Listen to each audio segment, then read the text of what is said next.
Hey, everybody. Jim Reynolds, Youth Director here at Belvedere Covenant Church with Scott Nellis, our pastor here at Belvedere Covenant. Thanks for joining me today and about that experience of confirming the call here.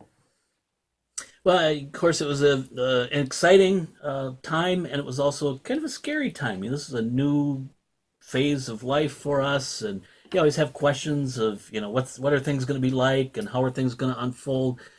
We knew that we were doing the right thing, that God was leading us to Belvedere, but um, He had a interesting way of confirming that for us, almost from the very beginning.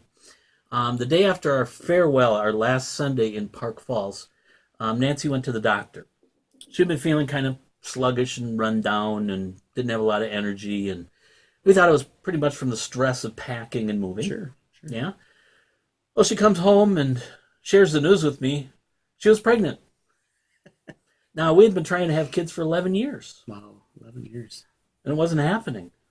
And we had pretty much come to the point in our lives where we thought, well, maybe this is what God has in mind for us. That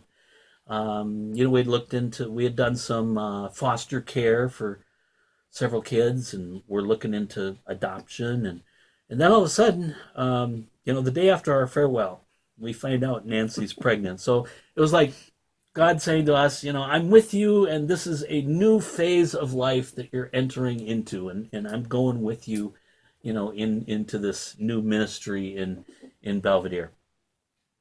And then we had that great news to share. Then when we came to Belvedere, we say, there's going to be one more of us than we thought. So, and people just were so great to hear that news. And then God confirmed it again later on when Melissa was born. She was born in November, and it was quite a scramble that night when she was born. It was kind of a crazy and wild time. It was 3:30 in the morning, and we're getting our stuff together, and Nancy's in labor. We're supposed to head to Rockford Memorial Hospital. We get to Jack Wolf Chevrolet, and I could tell by her pain and by her indications that we weren't going to make it all. Yeah, that's about a 40-minute drive. We're going to make it to Rockford Memorial. I thought we may make the Walmart parking lot, but in Rockford, but not Rockford Memorial. Yeah. So I turned around right away, and we headed to Highland Hospital, the small hospital here in Belvedere, and they didn't deliver children anymore at that point. Melissa maybe was the last child that was born here. Yeah, I don't know. It could be. But we walk into the emergency room and say, my wife's having a baby, and the nurse on duty kind of takes a look. Yeah. New parents. Yeah, I'm sure they've got plenty of time. So, we'll take a look. So they got Nancy back into the back room of the emergency room. It's like a small closet, just big enough for her and a nurse and a doctor. And the nurse is examining her and, oh my goodness, you are having a baby. Surprise. We just praise God. The doctor was in the hospital at the time. That wasn't usually the case. Yeah, this is middle of the night. 3:30 in the morning. Yeah. So, but the doctor happened to be in the hospital, so she called him.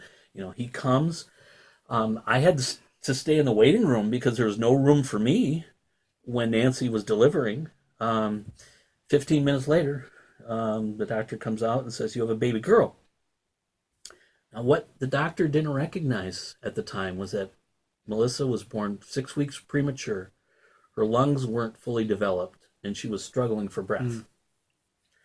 So they called an ambulance to transfer Melissa and Nancy back to Rockford Memorial, and they kind of took their time getting over there. And by the time they came to the hospital and the medical staff looked at Melissa, they said, my goodness, she is in distress. She's a very sick baby. We need to get her admitted into the neonatal intensive care unit as soon as possible.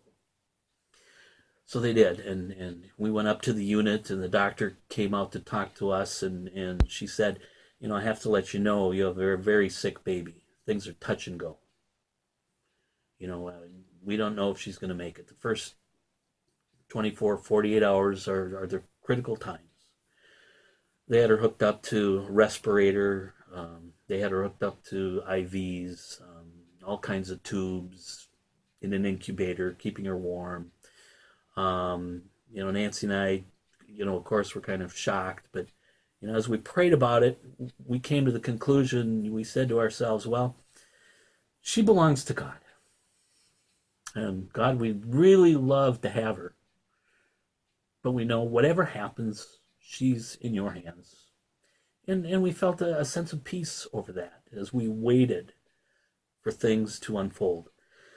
It's interesting, the nurse on duty that night in that unit, the one who took Melissa as her case, was the daughter of some members from our church here. Oh, okay.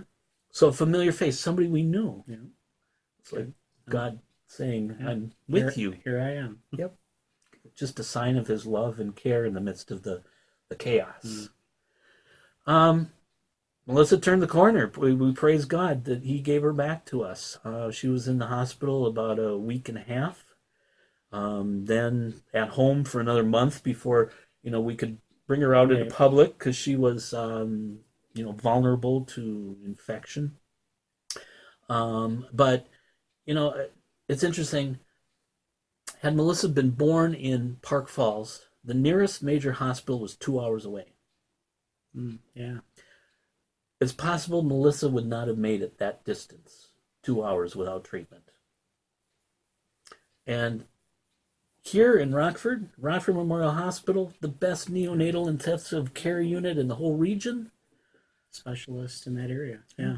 It's like God knew what Melissa was going to need, in this whole process. Yeah. It's a great confirmation of confirmed that we were in the right place. In fact, when we moved to Belvedere, one of the water towers just outside of town said, Belvedere, the right place. There you go. And it has been. Everyone's looking for signs. They're all around you. That's right. So that's great. Kind of sharing your story. Anything else we missed that you want to talk about or that we didn't get to yet? Yeah, I just want to let people know, students and others. I just want to say, whatever it is you're doing, whatever your job is, whatever way you're serving, no matter how routine or boring or mundane it might be, know that it is significant if you do it for God and do it wholeheartedly. If you're seeking to honor him and be faithful, he will be pleased with that.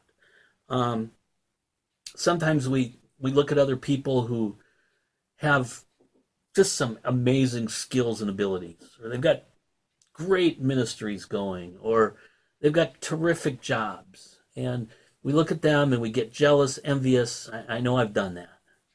And we want to be like them.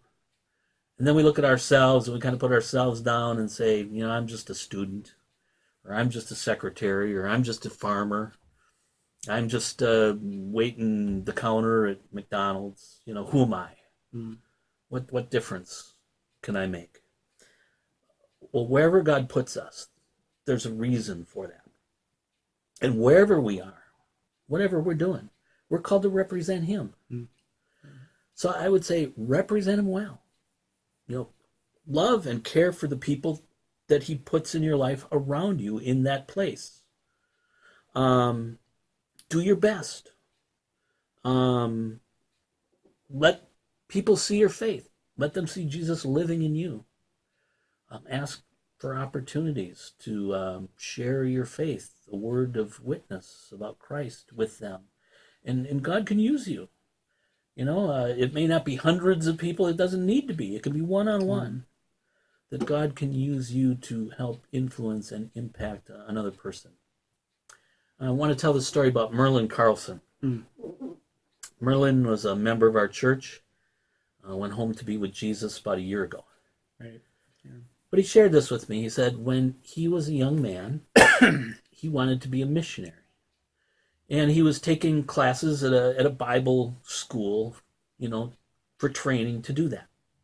And one day he was driving in his car, and he was all alone in his car, and all of a sudden he hears this loud, audible voice, the voice of God saying to him, Merlin, I don't want you to be a missionary. I want you to be the best farmer that you can be. I mean, talk about dramatic experiences. Yeah.